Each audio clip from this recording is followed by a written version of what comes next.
30 రోజుల్లో ఈ పాలసీ తీసుకొస్తాం జరిగింది.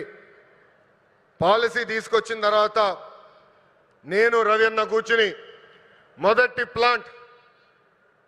100 ప్లాంట్లు మన ప్రకాశం జిల్లాకి తీసుకురావాలని నిర్ణయిస్తాం జరిగింది. నేను చెప్పాను పాదయాత్ర నాలో చాలా మార్పు తీసుకొచ్చిందని. నా ఇప్పుడు కూడా బాగా గుర్తు. ప్రతిరోజు 15 నుంచి 20 కిలోమీటర్లు నడిచి కరెక్ట్గా 7:30-8కి నైట్ హాల్ట్కి వెళ్ళిన తర్వాత బూట్లు తీసేసి ఐస్ నీళ్ళలో కాలు పెట్టేవాడు. సరదాగా నాయకులందరం కూర్చుని మాట్లాడుకునేవాళ్ళం. దాంట్లో ఉగ్ర నరసింహారెడ్డి గారు కూడా ఉండేవారు. గంటల తరబడి మాట్లాడుకునేవాళ్ళం. మన ప్రాంతానికి ఏం మార్పు తీసుకురావాలని దానిపైన మేము చర్చించేవాళ్ళం.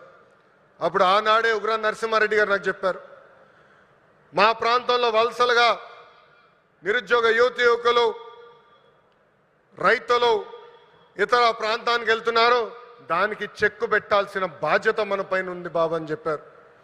అది గుర్తుపెట్టుకుని నేను గొట్టిపాటి రవి గారు కలిసి మొదటి ప్లాంట్ మన కనిగిరి నియోజకవర్గం తీసుకురావాలని నిర్ణయిస్తాం జరిగింది.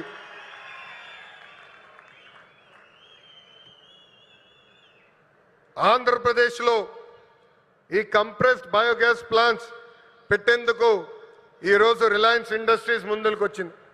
65,000 కోట్ల పెట్టుబడి, దాదాపు 500 ప్లాంట్లు ఏర్పాటు చేస్తామని హామీ ఇచ్చారు.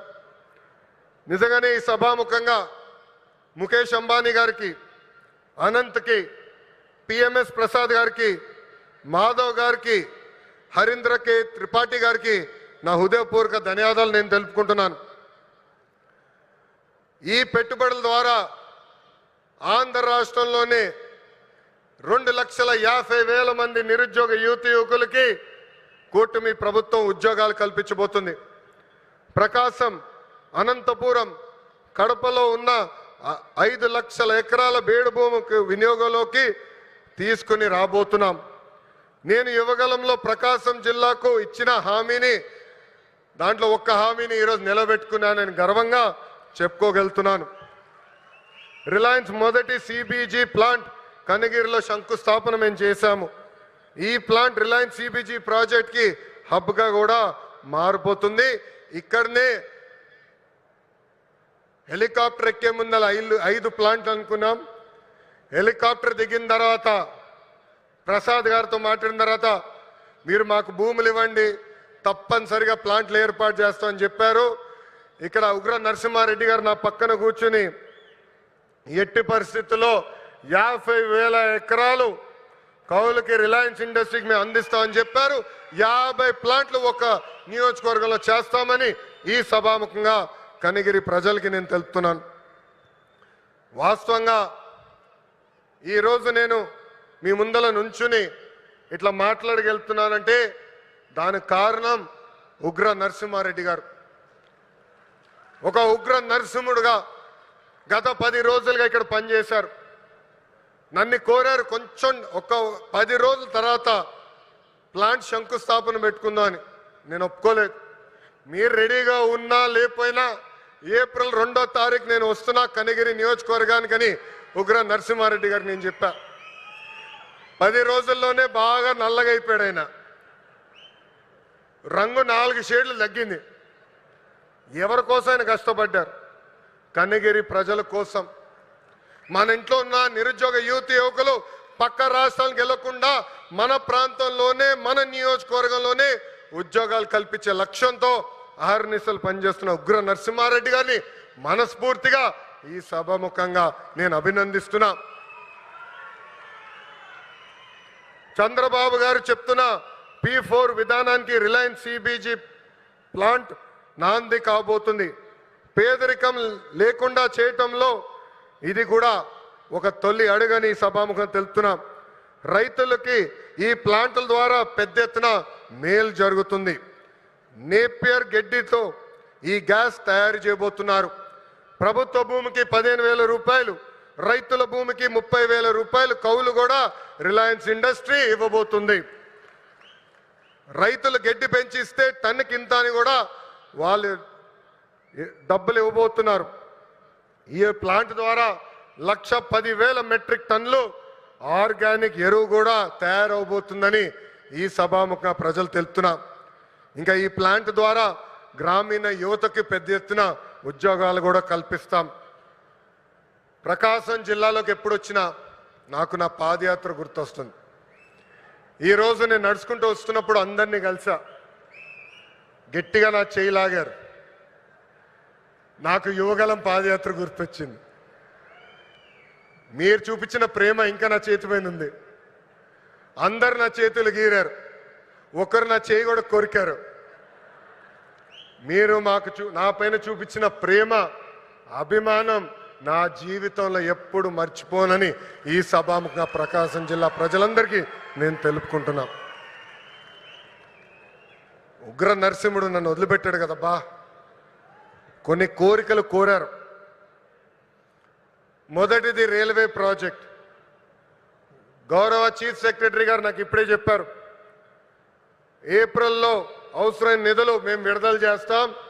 ఆగస్టులో గౌరవ ముఖ్యమంత్రి గారిని తీసుకొచ్చి ఆ రైల్వే ప్రాజెక్ట్కి మనం ప్రారంభిద్దామని తెలుపుతున్నాం. వెలగొండ ప్రాజెక్టు కూటమి ప్రభుత్వానికి ఒక ప్రయారిటీ. ఆగిన పనులు తిరిగి ప్రారంభిస్తాం. చివరి ఎకరానికి సాగునీరు అందించే బాధ్యత మేము తీసుకుంటాం. ఇంకా తాగునీరు గురించి నేను చెప్పాల్సిన అవసరంలా. తాగునీరు శాఖ మంత్రి ఎవరు? నాకు అన్న సమానమైన పవన్ అన్న. పవన్ అన్న ఏమనుకున్నా సాధించే వ్యక్తి. ప్రతి కేబినెట్ మీటింగ్ లో మేము చర్చిస్తాం. తాగునీరు ఒక ప్రయారిటీ అని ఆయన ప్రతి కేబినెట్ మీటింగ్ లో చెప్పారు. గత ప్రభుత్వం నాశరికమైన పనులు చేసింది, ప్రాజెక్ట్ ని పక్కన పెట్టేసింది. తిరిగి కేంద్ర ప్రభుత్వాన్ని ఒప్పించి నిధులు కేటాయించి ఈ రోజు ఆ ప్రాజెక్ట్ కి టెండర్ స్థాయికి తీసుకొచ్చారు. నా అన్న పవన్ అన్న త్వరలోనే ఆగిపోయిన పనులని ప్రారంభిస్తాం. ప్రతి గడపకి కుళాయి ద్వారా తాగునీరు కూడా అందించే బాధ్యత కూటమి ప్రభుత్వం తీసుకుంటుందని ఈ సభాముఖంగా తెలుపుకుంటూ ప్రకాశం జిల్లా ప్రజలందరూ ఒకటే కోరుతున్నా, వైకాపోల్ పరిస్థితి చూస్తుంటే జాలేస్తుంది. వాళ్ళు పని చేయరు, పని చేయాలనుకున్న వాళ్ళ చేత పని చేయనీరు. ఈరోజు కొత్తగా చెప్తున్నారు ఈ ప్లాంట్ల ద్వారా ఏదో అయిపోతుందని. వాళ్ళని అడుగుతున్నా, మీరు ఇంట్లో గ్యాస్ సిలిండర్లు వాడరా? కట్టెపొయ్యిలు వాడుతున్నారా? ఆ గ్యాస్ తయారు చేసే ప్లాంట్ ఇది. ఎందుకు మీరు అపోహలు కల్పిస్తారు? రండి, ప్లాంట్ చూడండి, వెళ్ళి మీ నాయకుడికి చెప్పండి.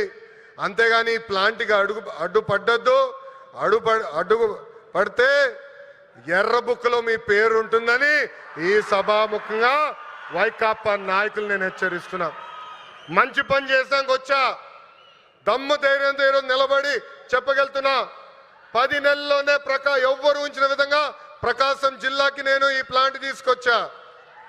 అంతేగాని తప్పుడు ప్రచారం చేస్తే నేను మిమ్మల్ని వదిలిపెట్టనని ఈ సభాముఖంగా వైకాపా నాయకులకు నేను హెచ్చరిక చేస్తూ,